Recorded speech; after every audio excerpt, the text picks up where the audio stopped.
Mga boss, ang bangkang ito ay kasya lamang sa 4 na tao. Sino ang itatapon mo or ihuhulog mo sa dagat, mga boss?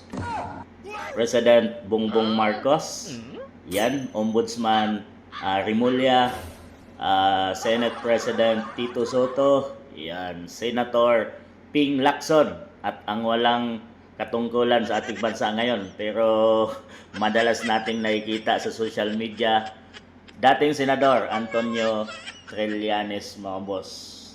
So kung sino ang gusto nyong ihulog dyan para magkasya at tuluyan ng hindi malunod ang kanilang bangka, mga boss. So pumili kayo.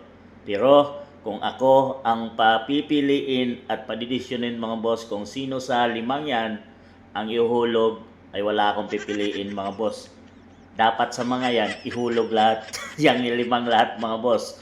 At nang matapos at matigil na ang kaguluhang nangyayari sa ating bansang Pilipinas ngayon, at nang magkaroon na ng kaginhawaan ang mamamayang Pilipino, at nang hindi pa marisan sa mga susunod na henerasyon, mga boss, kayo, sino ba ang pipiliin nyo? Ganyan din ba? Ihulog nyo silang lahat? O may ititira kayo, mga boss, para makasurvive?